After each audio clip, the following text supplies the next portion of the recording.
চলে এসেছি তোমাদের জন্য ক্লাস 10-এর 26.2 নম্বর চ্যাপ্টারের পরবর্তী ভিডিও নিয়ে। এর আগের ভিডিওগুলোতে আমরা 26.2 নম্বর চ্যাপ্টারের 1 থেকে 11 পর্যন্ত অঙ্ক কমপ্লিট করেছিলাম। আজকে তার পরবর্তী অঙ্কগুলো শুরু করব। যারা আগের ভিডিওগুলো এখনও দেখোনি তারা সেই আগের ভিডিওগুলো দেখো এবং পুরনো অঙ্কগুলো কমপ্লিট করে নাও। তারপরে আজকের ভিডিও শুরু করলে তোমাদের অঙ্কগুলো বুঝতে সুবিধা হবে।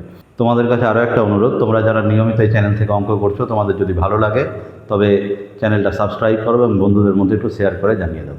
আজকের ভিডিও শুরু করছি। দেখো, আজকের ভিডিওর প্রথম যে অঙ্ক সেটা হচ্ছে 12 নম্বর অঙ্ক। 12 নম্বর অঙ্কের মধ্যমা নির্ণয়ের জন্য আমাদের শ্রেণীসীমা এবং পরিসংখ্যা দেওয়া আছে।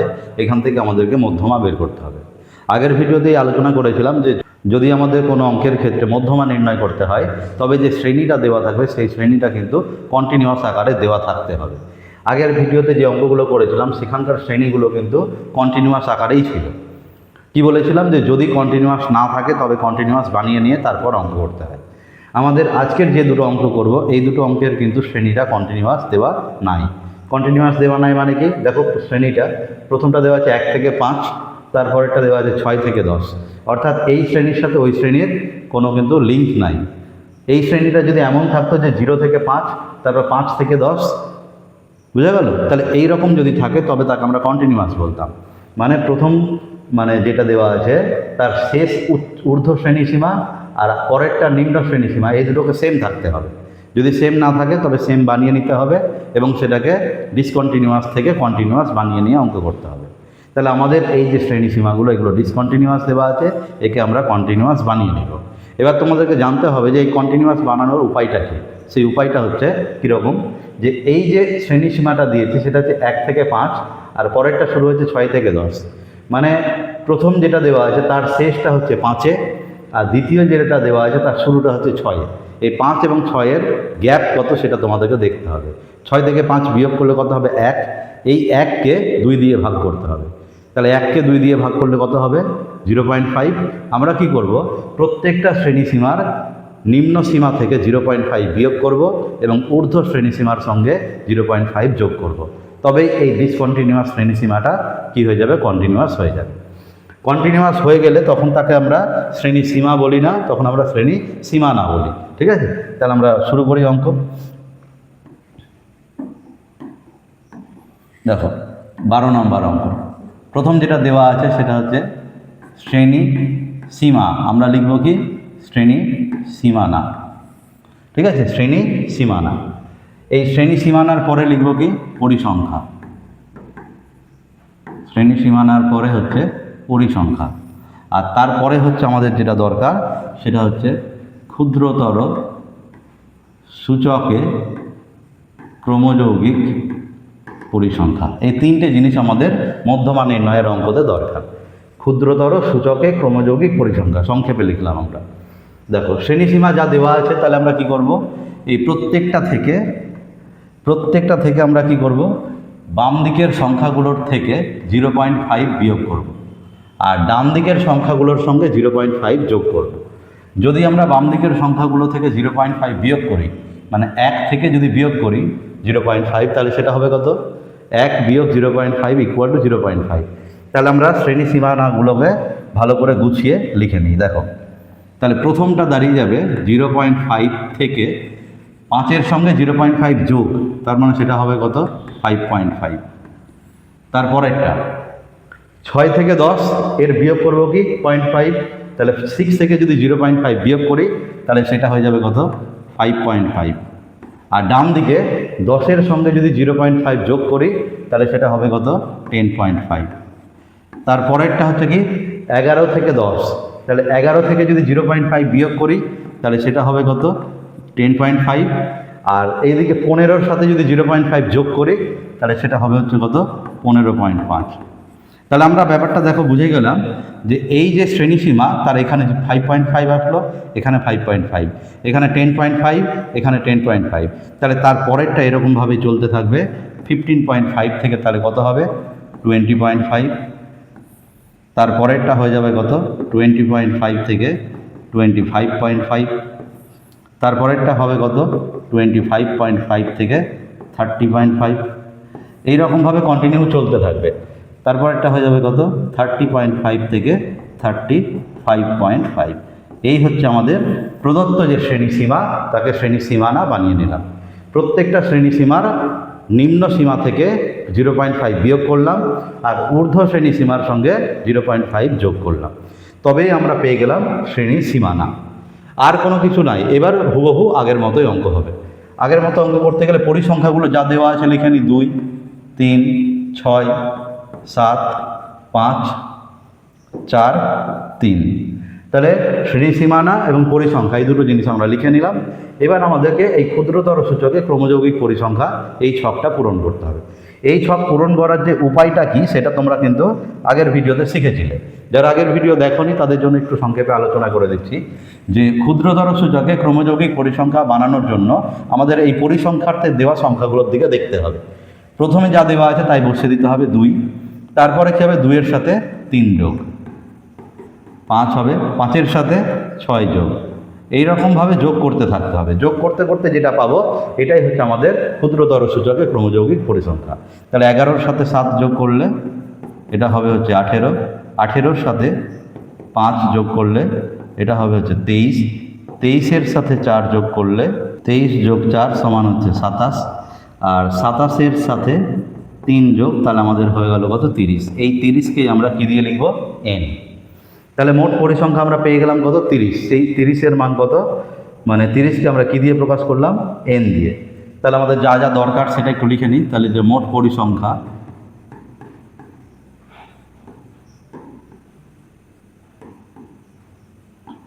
মোট পরিসংখ্যা ব্র্যাকেটে n ইকুয়াল টু কত 30। এবার এই ধরনের অঙ্কগুলো থেকে মধ্যমা নির্ণয় করার জন্য আমাদের সব প্রথমে একটা মধ্যমা শ্রেণী খুঁজে বের করতে হয়। তাহলে মধ্যমা শ্রেণীটাকে খুঁজে বের করার জন্য তার প্রসেসটা হচ্ছে কি n/2 এর মান বের করতে হবে। তাহলে n/2 এর মান কত, 30/2, সেটা হয়ে গেল কত 15। এবার তোমাকে দেখতে হবে এই যে n/2 এর মান 15 বেরোলো, এই 15 থেকে ঠিক বেশি ক্রমযৌগিক পরিসংখ্যাটা কত।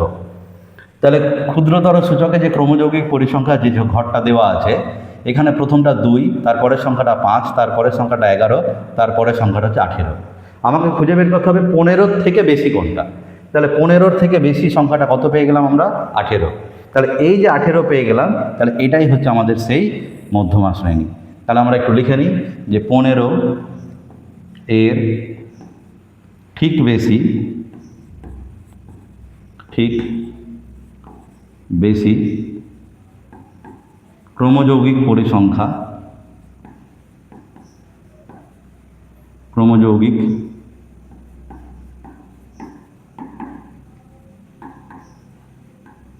পরিসংখ্যা সমান সমান কত, 18।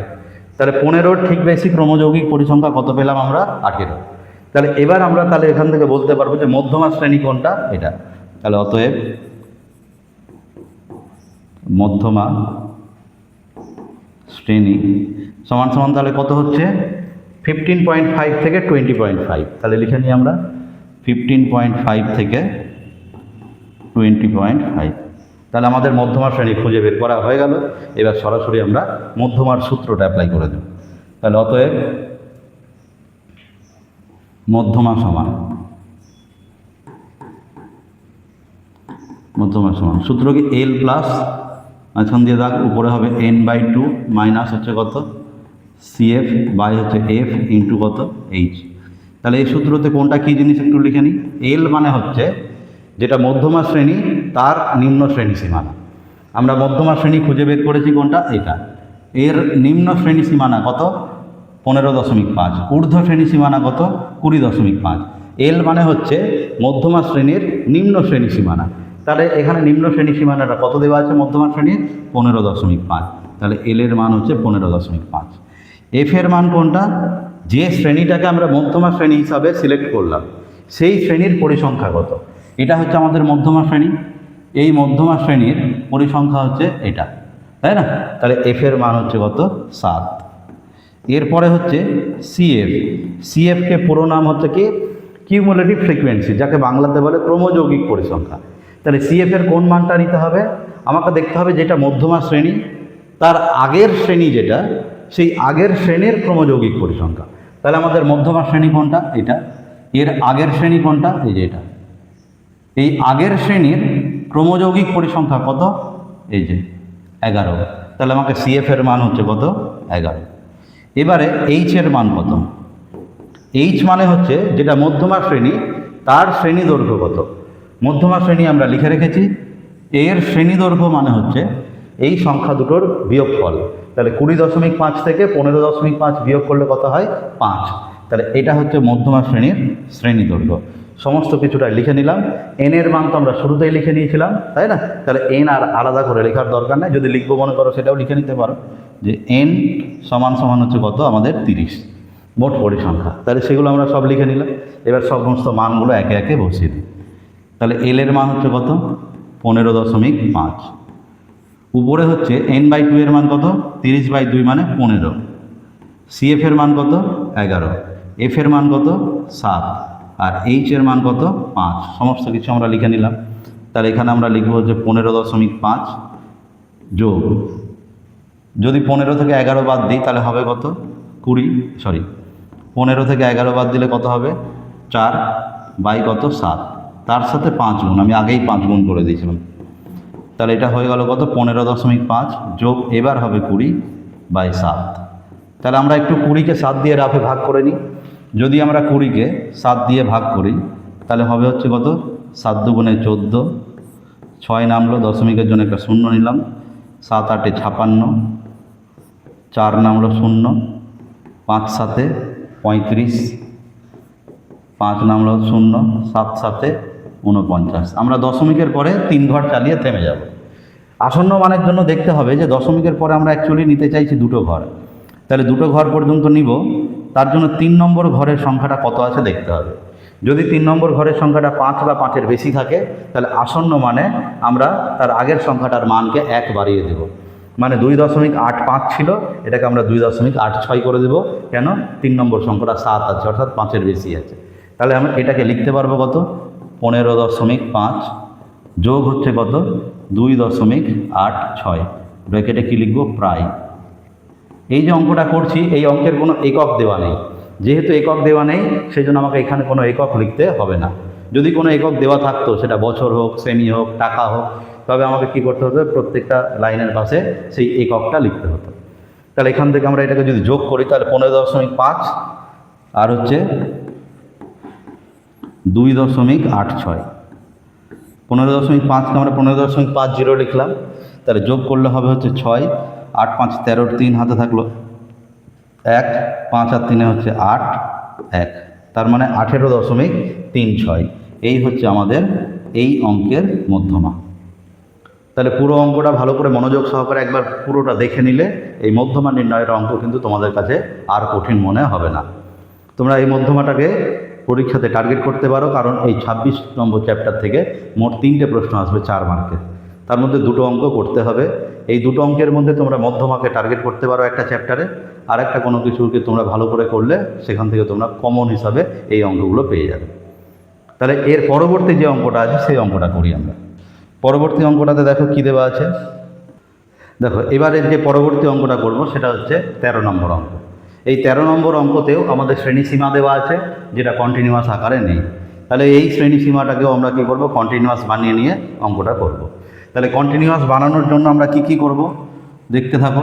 13 নম্বর আমরা শ্রেণীটাকে কি লিখব শ্রেণীসীমানা। কন্টিনিউয়াস বানিয়ে নিলে তাকে আমরা শ্রেণীসীমানা বলি। তারপরে হচ্ছে কি পরিসংখ্যা,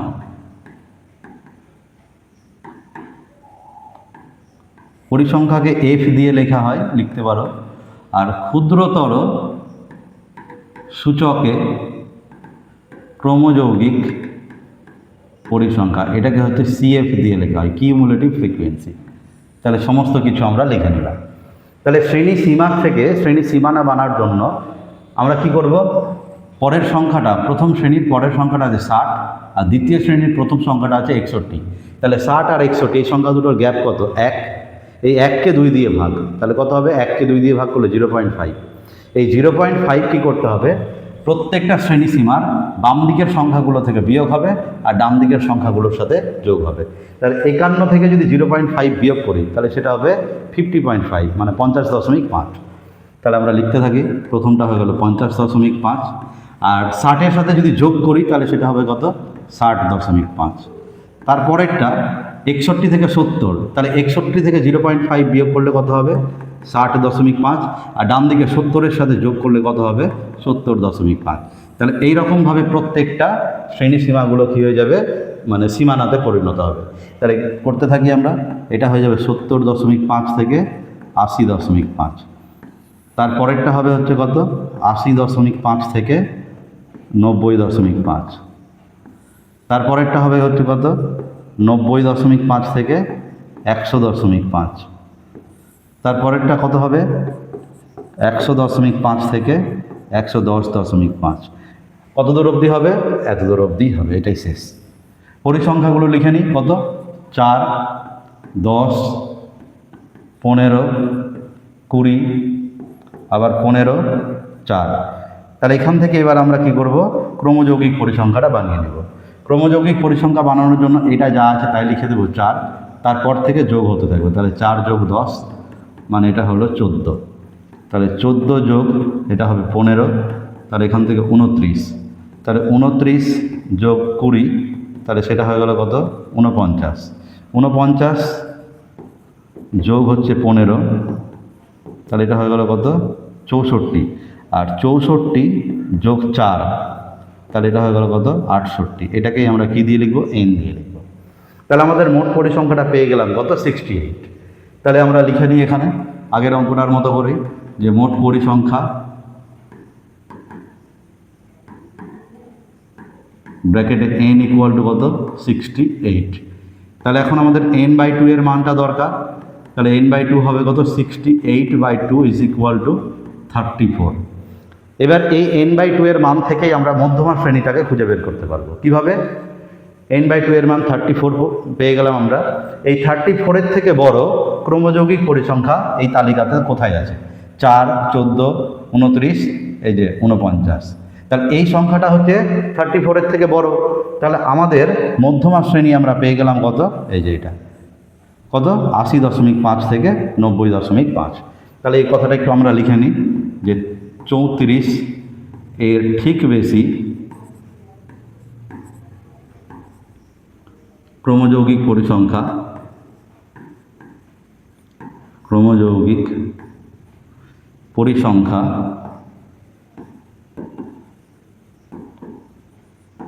ছকে কত আছে? 49। তাহলে সেটা আমরা লিখে নিলাম। তাহলে এখান থেকে আমরা বলতে পারবো যে অতএব মধ্যমা শ্রেণী।